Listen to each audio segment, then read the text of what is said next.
Luke, the youngest prince of the kingdom of Aris, was born into a family of cruel and ruthless rulers.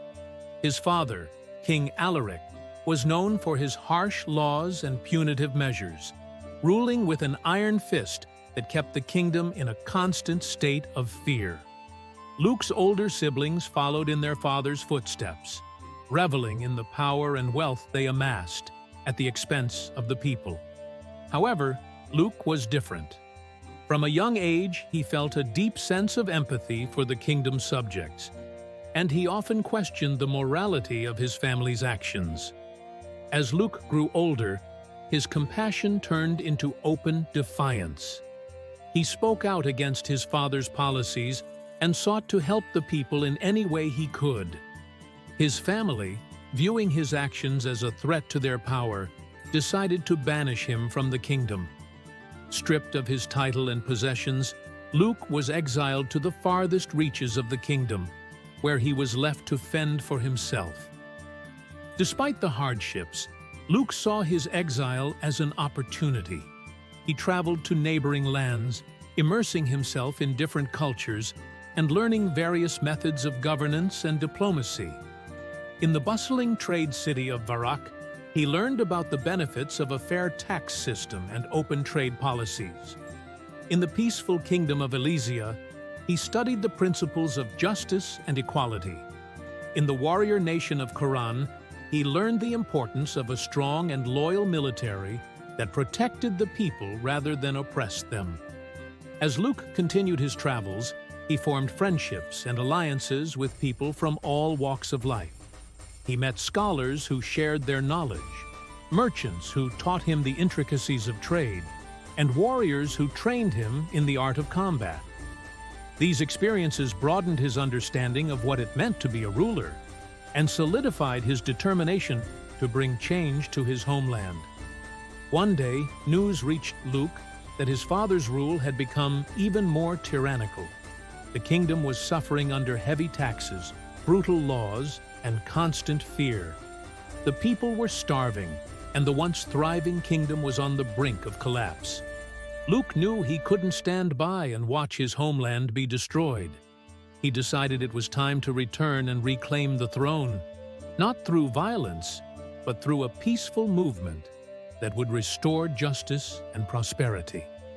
Luke began to gather his allies, carefully selecting individuals who shared his vision of a fair and just kingdom. Among them were Ilara, a renowned scholar from Varak, Kyle, a skilled merchant from Elysia, and Zara, a fierce warrior from Quran. Together, they devised a plan to rally the people of Aris and peacefully overthrow the current regime. Upon returning to Aris, Luke and his companions worked discreetly to spread their message. They traveled from village to village, speaking to the people and listening to their grievances. Luke's genuine concern for their well-being quickly won the hearts of the people, and a movement began to take shape. The people of Aris, tired of their suffering, were ready for change. They saw in Luke a leader who could bring hope and a better future. As the movement gained momentum, Luke's family became increasingly aware of his presence. King Alaric, feeling threatened, sent soldiers to capture Luke and his allies. However, the people of Aris rallied to protect them, hiding them from the king's forces and providing them with food and shelter. The soldiers, witnessing the loyalty and support Luke had garnered, began to question their own allegiance. Many of them, disillusioned with the current regime, secretly joined Luke's cause. With the support of the people and a growing number of soldiers, Luke and his allies made their way to the capital. They planned a peaceful demonstration in the city's main square, where they would call for the king's abdication. On the day of the demonstration, thousands of people gathered in the square, chanting for justice and change. Luke stood before them, addressing the crowd with a powerful speech. "My fellow citizens of Aris," he began, his voice steady and strong, "for too long, we have suffered under the rule of a cruel and unjust regime.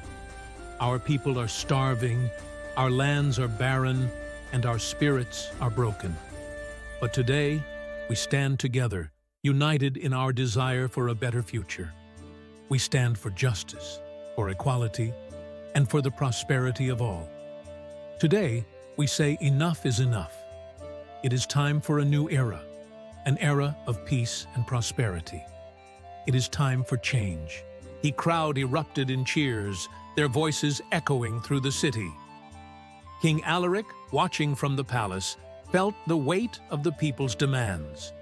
For the first time, he realized that his rule was no longer secure. Surrounded by his family, he contemplated his next move. Some of his children urged him to use force to crush the rebellion. But Alaric hesitated. He saw the determination in the people's eyes and knew that any attempt to suppress them would only lead to bloodshed. In a surprising turn of events, King Alaric made a decision that would change the course of the kingdom's history. He stepped onto the palace balcony and addressed the crowd. "People of Aris," he called out, his voice carrying over the sea of faces, "I have heard your cries for justice and change. I acknowledge my failings and the harm I have caused. Today, I relinquish the throne to my son, Luke, who has shown the true qualities of a leader. May he guide this kingdom to a brighter future." The crowd fell silent, stunned by the king's words. Then, as the realization set in, cheers and applause erupted.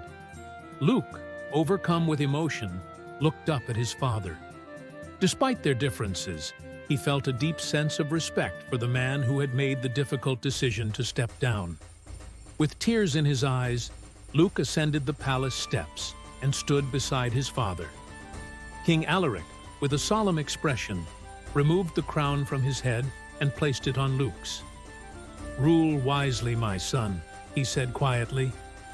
"May you lead with compassion and justice." Luke nodded, feeling the weight of the crown and the responsibility that came with it. As the new king, Luke immediately set about implementing the changes he had long dreamed of. He reformed the tax system, ensuring that it was fair and equitable. He established a council of advisors, representing all walks of life, to help govern the kingdom.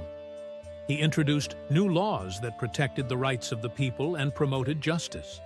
He also invested in agriculture and trade, revitalizing the kingdom's economy. Under Luke's rule, the kingdom of Aris flourished. The people, once oppressed and fearful, now lived in peace and prosperity. Luke's family, stripped of their power, remained in the palace, but were closely monitored. Luke made it clear that any attempt to undermine the new order would not be tolerated.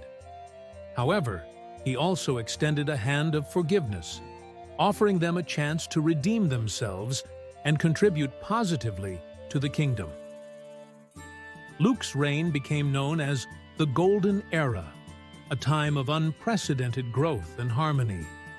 The people loved and respected their king, who led with wisdom, compassion, and a genuine concern for their well-being. Luke never forgot the lessons he learned during his exile, and he continued to seek counsel from his allies and the people of Aris. He believed that true leadership came from listening and learning, not from wielding power. Years passed, and Luke's legacy became one of hope and inspiration.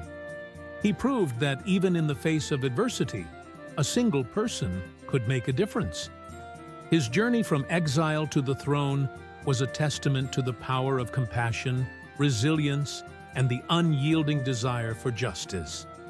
The kingdom of Aris, once plagued by tyranny, now stood as a beacon of prosperity and peace, a testament to the transformative power of a just and benevolent ruler.